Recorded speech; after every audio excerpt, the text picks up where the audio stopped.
Who is the lover? Allah. Who is Ar-Rahman? Allah. Who is Al-Mannan? La ilaha illallah, Muhammadur Rasulullah. Muhammad is the messenger, to Allah is our return. La ilaha illallah. أعوذ بالله من الشيطان الرجيم. بسم الله الرحمن الرحيم.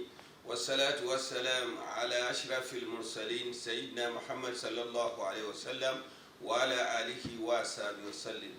الحمد لله الذي أنزل على عبد الكتاب ولم يجعل له عوجا قيما لينذر بأسا شديدا من لدنه ويبشر المؤمنين الذين يحملون الصالحات أن لهم أجرا حسنا ماكثين فيه أبدا.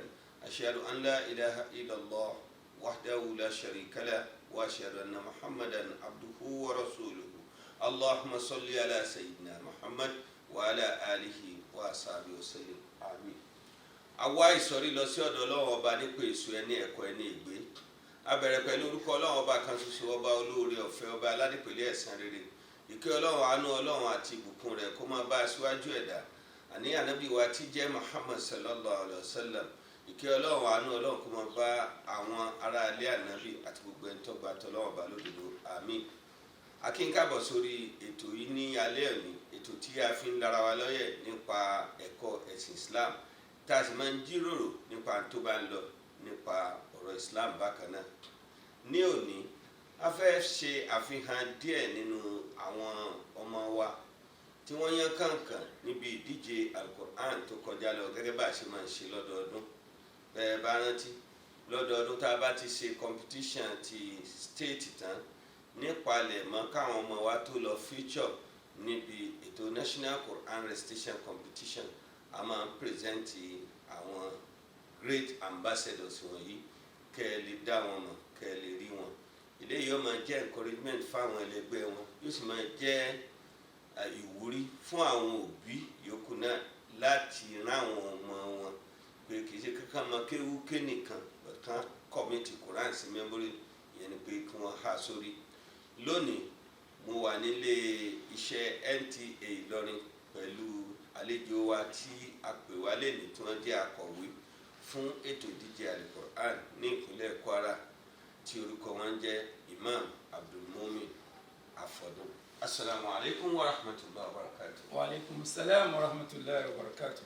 A kí káàbọ̀ sí orí ètò yìí, kọ́lọ̀ kí ó máa gba gbogbo ọ̀nà ìjọsìn wa lẹ́sìn fún wa. Àmín.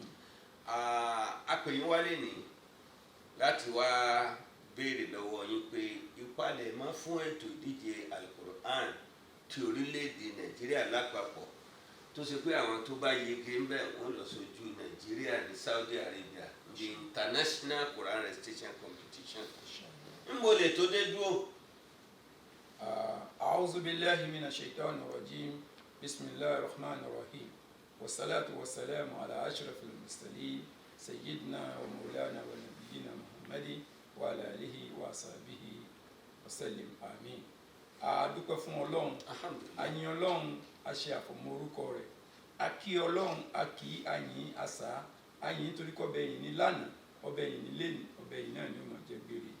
A dúpẹ́ fún Ọlọ́run wípé òyí déédéé wòyí lẹ́sìn náà ni a ṣe palẹ̀ máa tẹ̀sìn. Àwa bẹ̀ lọ́run nígbà náà kọ́lọ́run kó jẹ́ kí tọdún míì kó bá wa. A dúpẹ́ fọ́lọ́run wípé àwa tá a tọrọ lọ́dọ̀ Ọlọ́run lẹ́sìn, àwa náà la tún bẹ lọ́dún yìí. Ọlọ́run má ṣe jẹ́ ká ṣọ̀pọ̀lọpọ̀ ọdún láyé. A dúpẹ́ fọ́lọ́run lè rí bẹ́ẹ̀. A dúpẹ́ fọ́lọ́run torí pé Ọlọ́run ọba mi ó ti fún wa ní ọ̀pọ̀lọpọ̀ ètò ṣe lórí àwọn ọmọ tí wọ́n díje yìí. A dúpẹ́ fọ́lọ́run torí pé ètò yìí a ti bẹ̀rẹ̀ láti nǹkan bí oṣù 7 sí 8 sẹ́yìn, láti bẹ̀rẹ̀ pẹ̀pẹ̀ nínú gbogbo wọ́ọ̀dù kọ̀ọ̀kan wọ́n ti kọ́kọ́ bẹ̀rẹ̀ ìdíje yìí títí tó fi dé local government ward level. Lẹ́yìn local government wọ́n tún wá sí senatorial mẹ́tẹ̀ẹ̀ta tó wà ní Kwara State, wọ́n tún díje. Àwọn tán tún yege ń bẹ̀, àwọn náà wọ́n tún wá sí wọ́n tún wá sí Ìlọrin láti wá díje fún state level. Èyí náà tá a ṣe ní nǹkan bí oṣù 2 sẹ́yìn àbí oṣù kan àbọ̀. Lẹ́yìn yẹn la ṣẹ̀ṣẹ̀ wá ṣe àṣekágbá rẹ̀ ní stadium ní ìbẹ̀rẹ̀ oṣù yìí ní 2nd March. 2nd February a rí pé gbogbo alágbára Ọlọ́run àti gbáradì fún ìdíje náà inshallah tí ó wáyé ní Bauchi nínú March. ẹ ṣé púpọ̀ ẹ̀yin tí ẹ ń gbọ́ wa tí ẹ ń wò wá ìdíje Al-Qur'an ti bẹ̀rẹ̀ lórílẹ̀‐èdè Nàìjíríà láti ọdún 1986 ni àmọ́ 1987 nípínlẹ̀ Kwara tó join nítòsí fà á ni pé International Quran Extension àkọ́kọ́ tí ó wáyé 1986 ni ó wáyé ìgbà náà àwọn tí wọ́n organize ẹ̀ ní Saudi Arabia ránṣẹ́ sí Sultan of Sokoto tìgbà náà Alhaji Ibrahim Dasuki kọ́lọ́nkọ́ba kẹwọn CON wípé kí wọ́n fi àwọn aṣojú ránṣẹ́ tí ó wá díje fún Al-Qur'an kíké ìgbà yẹn ni ìwé tó dé ọ̀dọ̀ wa lẹ́yìn tí wọ́n ti ṣe tàkọ́kọ́ wọ́n kàn yẹ àwọn tó wú tí wọ́n rí ní 1986 ṣùgbọ́n láti 1987 ọ̀rọ̀ ti di pé nǹkan yìí nǹkan àgbáyé ni o ẹ̀já kọ̀wé sí gbogbo state tí wọ́n bá ti ní àwọn competitors bí nǹkan yẹn ṣe bẹ̀rẹ̀ tó fi di pé oúnjẹ ṣíṣe nù 37th edition rẹ̀ òun la wá fẹ́ ṣe báyìí gbogbo àwọn tó ti wá kópa nípa nǹkan yìí pàápàá jùlọ Dr. Umar Bello tó ṣe pé òun ni initiator and the first national coordinator and director Center for Islamic Studies Usman Dan Fodio tó yẹ pé òun ló bẹ̀rẹ̀ rẹ̀.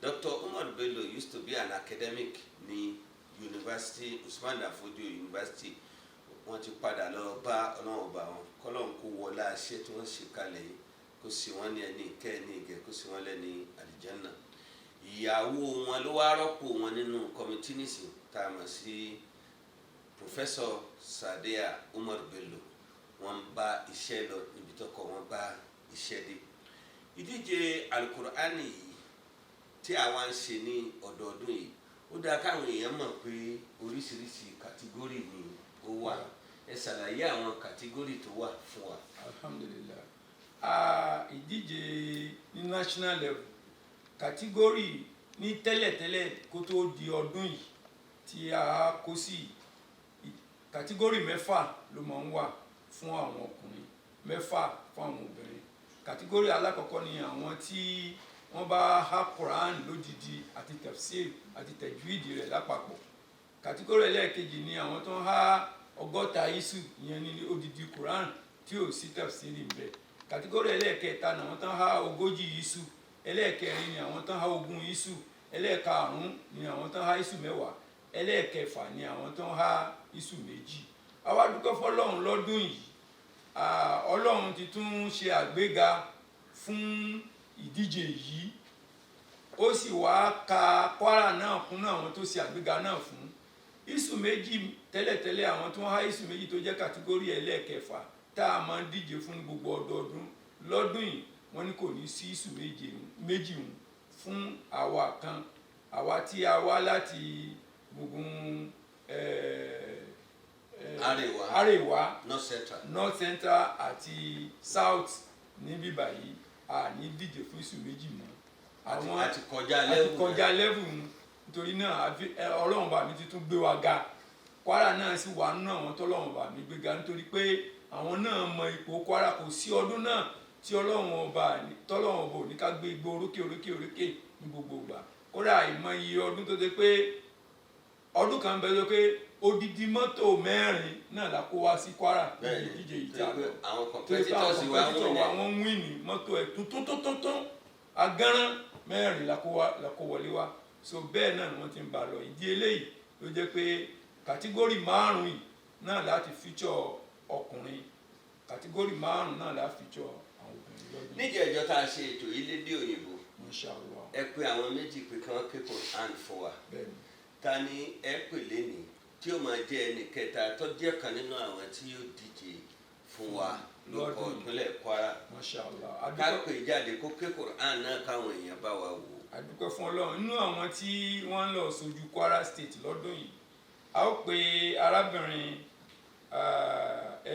ẹni ọ̀wọ̀ ẹni ọlá tí Ọlọ́run ṣe àpọ́nlé fún ọ̀kan nínú wọn Zuleikha Abdulkarim Zuleikha Abdulkarim ó ń díje fún kàtígórì 4 ìyẹn ni àwọn tí wọ́n há 20 isu ní Al-Qur'an ìdámẹ́ta Al-Qur'an ọba àhálà tókè ọba láti sàlẹ̀ ló ti há láti sàlẹ̀ ní báàrin sí dédé ni. ní a ti mọ̀ pé ogun isu ni ó fẹ́ díje fún Ẹ ṣé. àpè Zulekha Abdulkarim ẹ jẹ́ kó ké Quran kábọ̀. أعوذ بالله من الشيطان الرجيم بسم الله الرحمن الرحيم ولقد آتينا لقمان الحكمة أن اشكر لله ومن يشكر فإنما يشكر لنفسه ومن كفر فإن الله غني حميد وإذ قال لقمان لبنيه وهو يعظه يا بني لا تشرك بالله إن الشرك لظلم عظيم ووصينا الإنسان بوالديه حملته أمه وهنا على وهن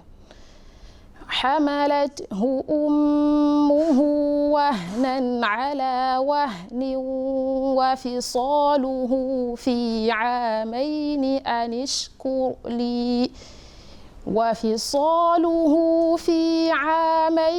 أن اشكر لي ولوالديك إلي المصير وإن جاهداك على أن تشرك بي ما ليس لك به علم فلا تطعهما وصاحبهما في الدنيا معروفا واتبع سبيل من أناب إلي ثم إلي مرجعكم فأنبئكم بما كنتم تعملون يا بني إنها إن تك مثقال حبة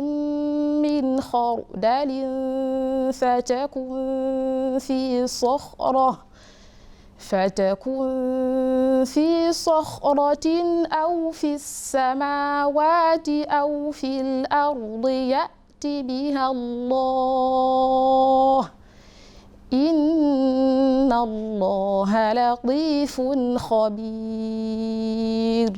صدق الله العظيم. báyìí tí a ti gbọ́ kíkẹ́ Al-Qur'an látọ̀dọ̀ Zulekha Abdulkarim a ó máa tẹ̀síwájú nípa ètò yìí.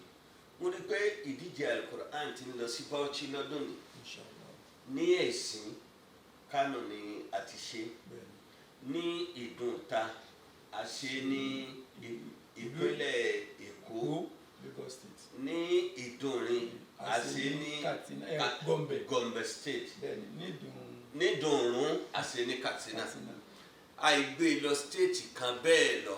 àwa táwa ń Kwara yìí gan àwa náà ti gbàlejò gbogbo àwọn tó há Al-Qur'an báwọn lẹ́ẹ̀mejì láti gbà tètò yẹn ti bẹ̀rẹ̀.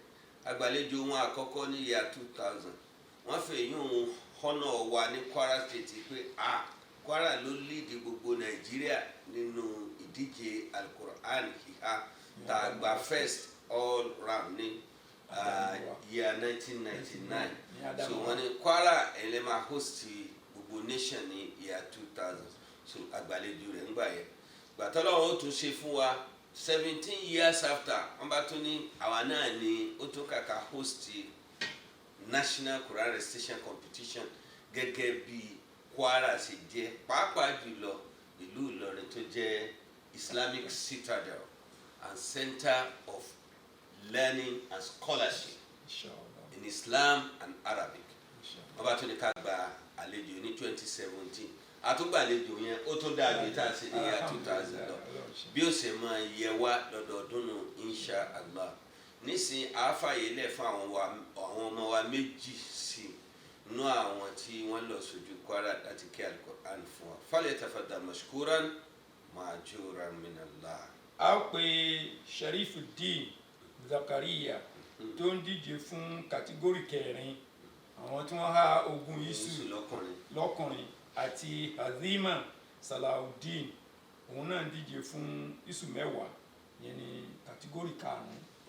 àwọn méjèèjì ni wọ́n wá ké Al-Qur'an fún wa inshallah. alhamdulillah. أعوذ بالله من الشيطان الرجيم بسم الله الرحمن الرحيم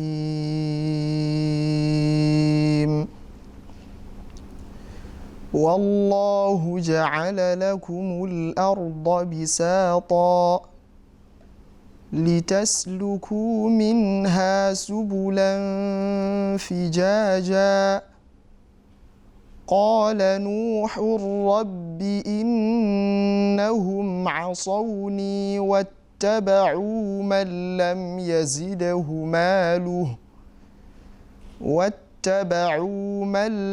يزده ماله وولده إلا خسارا ومكروا مكرا كبارا وقالوا لا تذرن آلهتكم ولا تذرن ودا ولا سواعا ولا يغوث ويعوق ونسرا وقد أضلوا كثيرا ولا تزد الظالمين إلا ضلالا صدق الله العظيم.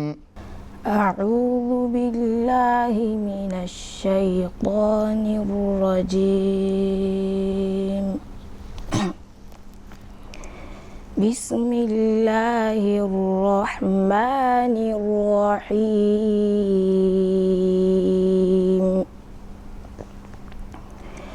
الذين يبخلون ويأمرون الناس بالبخل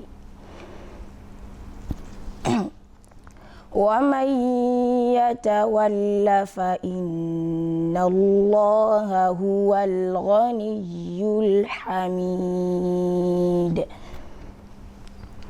لقد أرسلنا رسلنا بالبينات وأنزلنا معهم الكتاب والميزان ليقوم الناس بالقسط وأنزلنا الحديد فيه بأس شديد ومنافع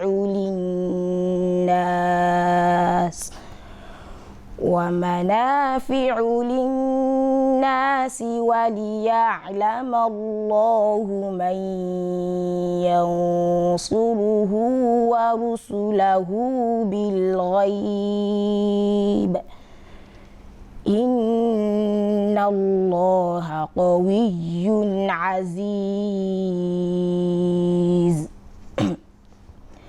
ولقد أرسلنا نوحا وإبراهيم وجعلنا في ذريتهما النبوة والكتاب فمنهم مهتد وكثير منهم فاسقون.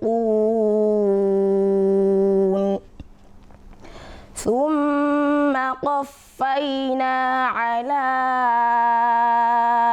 آثارهم برسلنا وقفينا بعيسى بن مريم وقفينا بعيسى بن مريم وآتيناه الإنجيل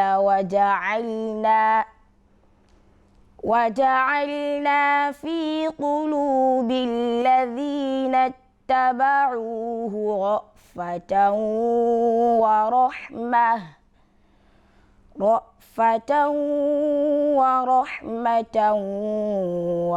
ورهبانية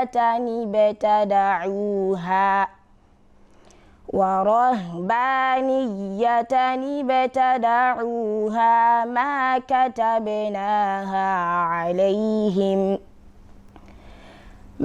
كتبناها عليهم إلا ابتغاء رضوان الله فما رعوها حق رعايتها فآتينا الذين آمنوا منهم أجرهم وكثير منهم فاسقون صدق الله العظيم. adúpẹ́ fún Al-Qur'an tí wọ́n ké fún wa níbí yìí mo fẹ́ ká parí ìjíròrò wa yìí sórí pé bí nǹkan kan bá ń dá ẹnìkan lọ́lọ́run fi sọ gangan ẹ̀ bí nǹkan kan bá sì ń bàjẹ́ ẹnìkan lọ́lọ́run tó fi sọ gangan ẹ̀ ta lọ́lọ́run fi sọ gangan Lajnatul Musabaqatul Qur'an fi Wilayatul Kwara mo fẹ́ bí yín ẹ bá wa dáàkọ wọn ẹ sì sọ ipa tí wọ́n ń kó. adúpẹ́ fọ́lọ́run gẹ́gẹ́ bí a ṣe wí ní last week fún àwọn bàbá wa emir tìlú Ìlọrin àti gbogbo agbègbè rẹ̀ bí wọ́n ṣe gbé agbára àti àṣẹ lé àwọn bàbá wa dámọ̀dàmí ìlú Ìlọrin bàbá wa Sheikh Abdulgafar Alhaji Sheikh Abdulgafar OON àwọn ni wọ́n jẹ́ alága fún lájínà yìí láti ìgbà tí wọ́n sì ti gba àkóso lájínà yìí Ọlọ́run ọba mi ń fún wọn ní ọgbọ́n àti òye tó ṣe pé ọ̀pọ̀lọpọ̀ nǹkan tá a ṣe ìgbésẹ̀ tó yẹ kó wáyé ní nǹkan bí oṣù mẹ́fà síwájú bàbá owó sì ti ronú kàn tó sì ṣe pé wọ́n ti gbé gbèsè náà wọ́n ti parí gbogbo ẹ̀ tó bá yẹn ti ń plan nǹkan wọ́n máa ní second kìíní kan wọ́n ti plan ní second option wọ́n ti gbé kalẹ̀ kódà wọ́n ti plan ní third plan B wọ́n ti ní plan B tí ò ní nǹkan kan fẹ́ẹ̀lì Ọlọ́run ọba mi kó bá sà fún wa kó bá wa fún àwọn bàbá wa yìí lọ́pọ̀lọpọ̀ ẹ̀mí gúngún àti àlàáfíà tó péye kàn fi ṣerú eléyìí pẹ́ nítorí pé lẹ́yìn ìgbà tí wọ́n ti ṣiṣẹ́ tán fi sìn lú bàbá wọn á ní nǹkan kan méjì náà wọ́n jókòó tì mọ́sálásí wa ńlá ìlú Ìlọrin wọ́n jókòó tì ẹ̀ẹ̀kejì náà ní Qur'an yìí bàbá wa náà Alhaji Sheikh Abdulgafar ọlọmọsà fún ẹlẹ́mìgbọ́n àti àlàáfíà àti gbogbo àwọn bàbá tí wọ́n ń jẹ́ kí ètò yìí kó mú lọ gẹ́gẹ́ bí coordinator wa àwọn bàbá wa Waliyillah Kamal àtàwọn bàbá wa ìmáàmù gbogbo Ansaru Islam Alhaji wa Sheikh Hassan Al-Qadiriya àti gbogbo àwọn bẹ́ẹ̀ lọ àti gbogbo members pátápátá. ẹ ṣé púpọ̀ ní ìparí láti fi hàn gbogbo wa ká lè dá a mọ̀ yìí pé Kwara State adúpẹ́ lọ́dọ̀ Ọlọ́run pé champions of Quran memorization ni wá ní àwọn state tí wọ́n bá ti rí pé champions ni wọ́n àwọn judges tó máa participate nínú ètò national competition yìí wọ́n máa yàn wọ́n láti àwọn state kan wá ní kì í ṣe gbogbo state ló ní representative in the panel of judges rárá o ṣùgbọ́n ìpínlẹ̀ Kwara àti ńlá sojú nínú àwọn judges láti nǹkan bíi 37 years ago tí wọ́n ti bẹ̀rẹ̀ competition àwa ti ńlá sojú tá a lẹ́ni tó ń represent Kwara State in the panel of national judges láti nǹkan bíi 25 years ago lọ́lọ́ tí ní kí ẹ máa wáyé ọlọ́run fọ̀run kẹ́ bàbá wa Sheikh Aminullah Ibrahim wọ́n sojú Kwara gẹ́gẹ́ bí a member of the panel of judges ọlọ́run kó ṣàlékún ìfàyàbalẹ̀ fún bàbá wa Sheikh Hassan Al-Qadiriya àwọn náà ti ṣe a member of the panel of judges ọ̀kan nínú àwọn ọmọ wa Afa Abdul-Latif láti ìlú Ọ̀fà òun náà ti lọ jókòó as a member of the panel of judges ọ̀kan nínú àwọn ọmọ wa Dr. Said Ahmed Al-Katibi òun náà ṣẹ̀ṣẹ̀ parí táàmù ẹ̀ gẹ́gẹ́ bí ọ̀kan nínú member of panel of judges ọ̀kan nínú àwọn ọmọ wa Murtala Yahya Yahya Sufyan ó ṣẹ̀ṣẹ̀ gba letter of appointment láti Usman Dan Fodio University pé òun ní ó represent Kwara in the panel of judges tó pé tí wọ́n bá mú judges o wọ́n ju 6 àbí 8 states lọ Nàìjíríà. Kwara has always been featured àdúpẹ́ fọlọ́run. Eléyìí ní ọ̀jẹ̀ kọ́ máa yé wa pé kò sí téèyàn ṣe tí ò ní gbà ntọ́lọ̀ ní a máa ṣe làwọn ń ṣe yìí kọ́lọ́kọ́ gbà lẹ́sìn fún wa. Bàbá wa tó jẹ́ chairman kó tó di pé bàbá wa chairman tó ní bọ́ sórí àga wọ́n ti lọ sọ́dọ̀ lọ Alhaji Abdulsalam Ayinla ọlọ́nkọ́ bá gẹ̀ wọ́n ọlọ́nkọ́ bá gẹ̀ wọ́n kó bá ṣekú ní ìsinmi fún wọn kó sì wọ́n ní ẹni Aljannatul Firdaus. Aláwọn èèyàn lóríṣiríṣi tó ti kọjá lọ bẹ́ẹ̀ kọ́lọ́nkọ́ bá kẹ́ gbogbo wọn lápapọ̀. Wala subhana rabbika rabbil izzati amma yasifun wa salamun ala al-mursalin walhamdulillahi rabbil alamin. Amin. Allahu Akbar, Allahu Akbar, Allahu Akbar, Allahu Akbar. All praise is due to the one and only. He is the master of all creation. All praise is due to the one